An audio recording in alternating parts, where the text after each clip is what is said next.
So, good day class. Allow me to discuss to you the first topic of Group 1, which is the communication and globalization. So, this PowerPoint was created by the Group 1 of BSCS 1C. So, when we say globalization is the process by which all the peoples of the world would have become interconnected.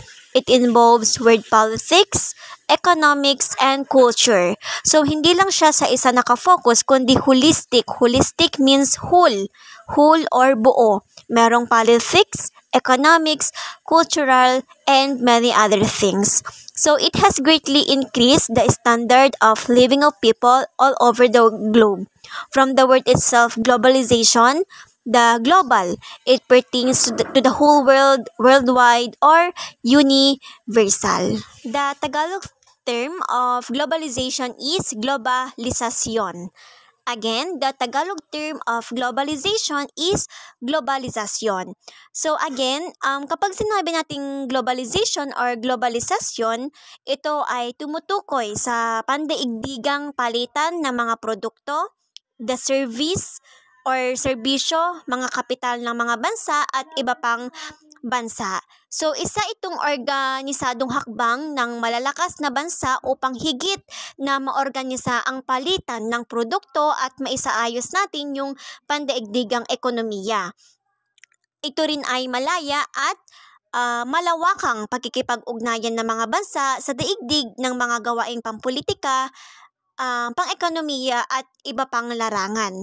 So, just like what I have been said to you in our previous discussion, before, meron tayong barter system. But as time passes by, ito ay napalitan na ng globalization. So, bakit nga ba nabuo ang globalisasyon? So, una, upang magkaroon ng pandaigdigang pamilihan.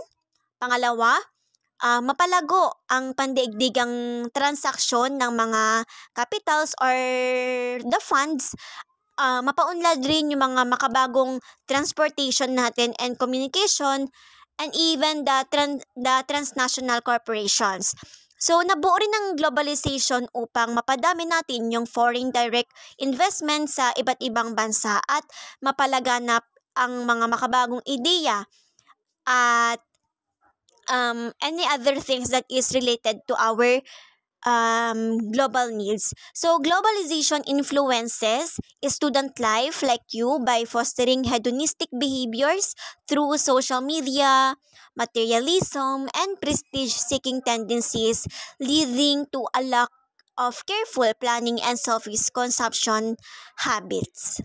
And when we say communication, again, it is from the Greek word communicare, which means to share or convey. So, communication is the sending and receiving of information and can be one or between groups of people or that is intrapersonal and can be face-to-face or through communication devices like our Google Meeting. And when we say global communication, just what have been stated in the presentation, it is also called international communication. Again, global communication is also called international communication. So it is the development and sharing of information through verbal and non-verbal messages like gestures, body language, in international settings and context.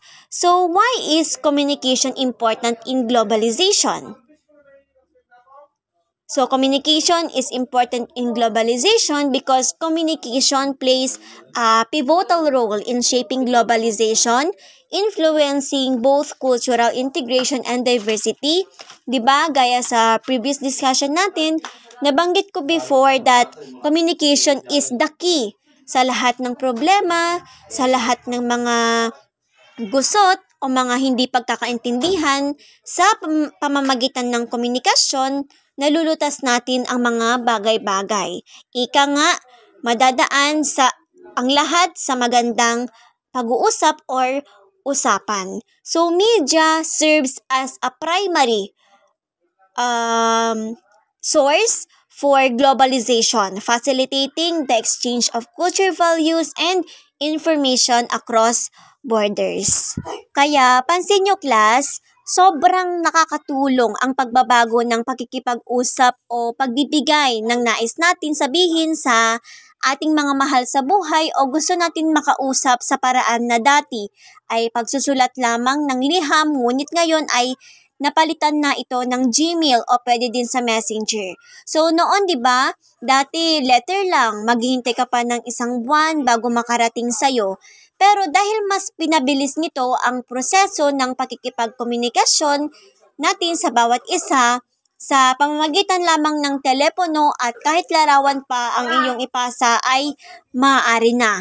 Pwede natin gamitin ang Facebook, Messenger, Gmail, and whatever kinds of app that is used through communication.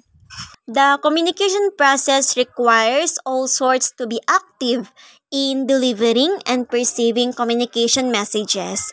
In fact, this process is often easier said than done, given various communication barriers that may prevent communication messages from being understood correctly based on their intended meanings. So this slide and this one ay na-discuss ko na ito to our previous lesson, which is the element and nature of communication. Again class, these are the elements of communication. We have the sender, the message, the channel, the interference or the hindrance or the barrier, the receiver, the feedback, and the setting. And these are the nature of communication. Nature of communication, it is much more than words. It is a process and it is between two or more people, are also called interpersonal communication.